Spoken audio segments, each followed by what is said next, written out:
Hey friends, for this project you'll need a gel press and white tissue paper. I like to iron my tissue paper so it's nice and flat, which makes it easier to work with. Add some acrylic paints to your gel press and distribute with a brayer.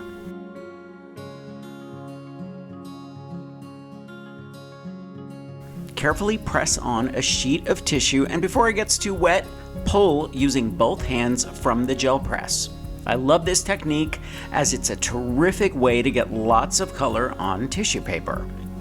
Make tons of different sheets using all your favorite colors. Monoprinting, a printmaking technique producing a single unique print, has a history dating back to the 17th century. Famous artists like Giovanni Benedetto Castiglione and later William Blake and Edgar Degas significantly contributed to its evolution and popularity.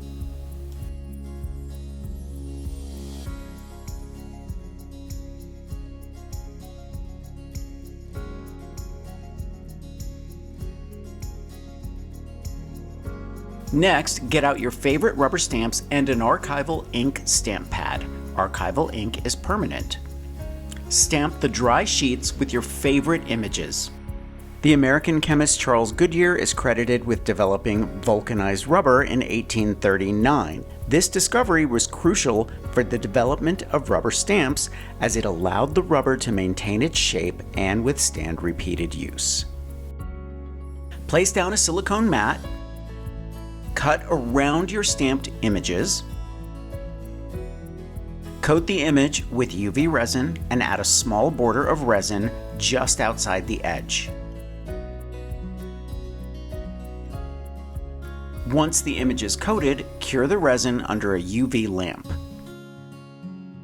Don't worry if the image curls a little bit, we'll fix that in a second.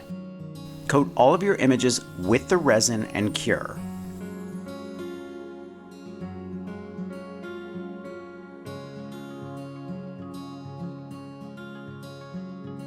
Place the resin-coated image on a flat surface and warm with a heat gun or a hairdryer so it's flexible. Press the silicone mat on top and flatten it out while it cools. Easy peasy.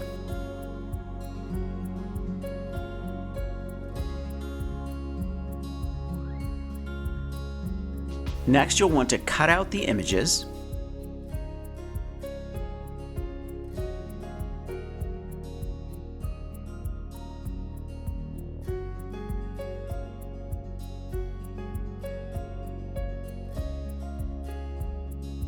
Coat the backs of the images with more resin. Flatten again if you have to, but they should remain pretty flat.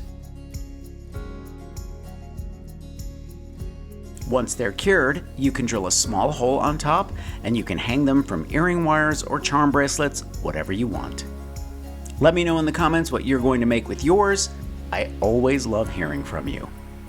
I'm going to leave a link for everything I used for this project in the description below. Thumbs up if you like this video, leave me a comment and I will get back to you. Subscribe to my channel if you haven't already and press the notification bell so that you know I have a new video. If you want projects that I don't share anywhere else that are a bit more personal than what I share on YouTube, follow me on Patreon. And if you want even more inspiration, grab one of my craft books. I think you'll like the Big Ass Book of Crafts Volume 2, and I'll see you real soon. Bye everybody.